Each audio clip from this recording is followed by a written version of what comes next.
Coba deh, pernah nggak sih Anda berhenti sejenak dan sadar, udah berapa kali kalender di meja ganti, tapi jabatan di kartu nama Anda kok masih itu-itu aja ya? Kalau Anda lagi ngerasain ini, pembahasan kali ini pas banget buat Anda. 5 tahun. Kedengarannya mungkin cepat, tapi coba deh bayangin, itu waktu yang lama banget loh. Cukup buat seorang bayi dari yang nggak bisa apa-apa sampai bisa lari-larian. Cukup buat bangun gedung pencakar langit dari pondasi sampai jadi. Tapi buat Anda, mungkin 5 tahun ini rasanya cuma pengulangan aja. Datang ke kantor, duduk di kursi yang sama, ngerjain hal yang sama, pulang. Besok, ulangi lagi. Persis kayak lari di treadmill.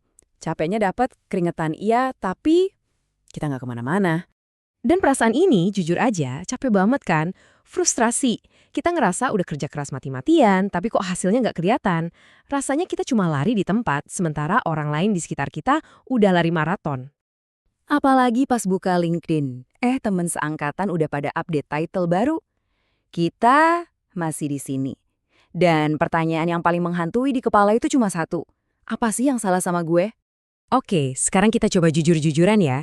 Seringkali, biang keroknya karir kita mandek itu bukan karena bos yang nggak adil atau perusahaan yang pelit, tapi karena jebakan yang paling nyaman yang kita ciptain sendiri.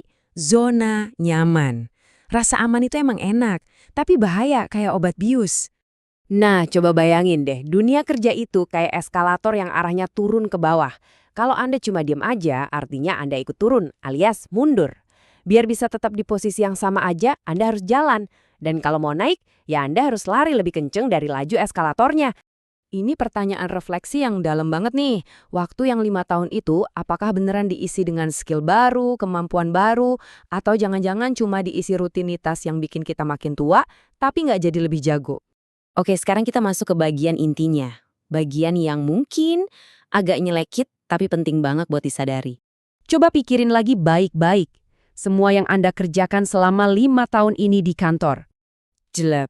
Sakit dengernya? Bagus. Itu tandanya kesadaran mulai muncul. Dan perubahan seringkali dimulai dari rasa nggak nyaman kayak gini. Ini adalah kebenaran pahit yang harus kita telan. Intinya gini, dan ini penting banget buat dicatat. Perusahaan itu nggak bayar kita lebih mahal cuma karena kita udah setia duduk di kursi yang sama lebih lama. Bukan.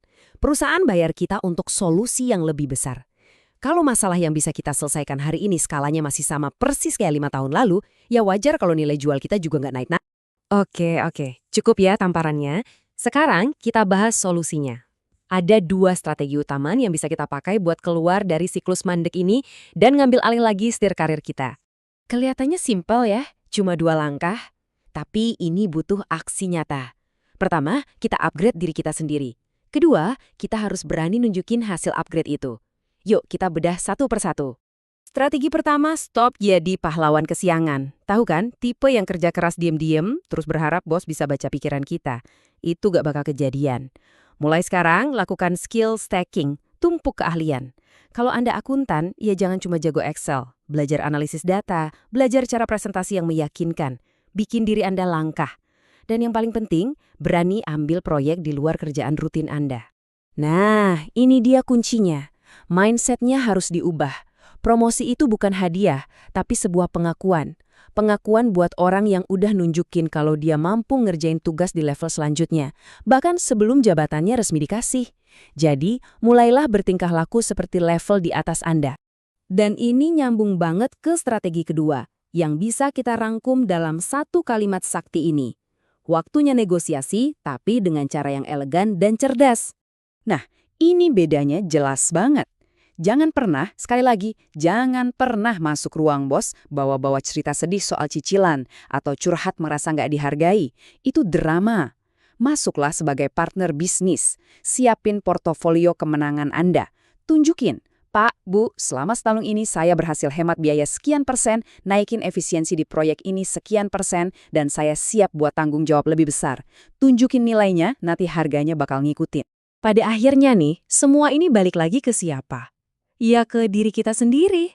Karena sejujurnya, nggak ada yang peduli sama karir kita. Lebih dari diri kita sendiri. Ini mindset yang harus dipegang erat-erat. Berhenti nyalahin keadaan, berhenti nunggu. Karir kita itu 100% tanggung jawab kita. Kita adalah CEO dari perusahaan yang namanya diri sendiri. Jangan sampai 5 tahun dari sekarang Anda masih ada di tempat yang sama dengan penyesalan yang sama. Takut buat mencoba itu manusiawi. Tapi percaya deh, rasa sakit karena menyesal tidak pernah mencoba itu jauh, jauh lebih parah. Jadi, ayo, pecahin cangkang zona nyaman itu. Mulai belajar skill baru malam ini juga. Mulai catat kemenangan-kemenangan kecil Anda besok pagi.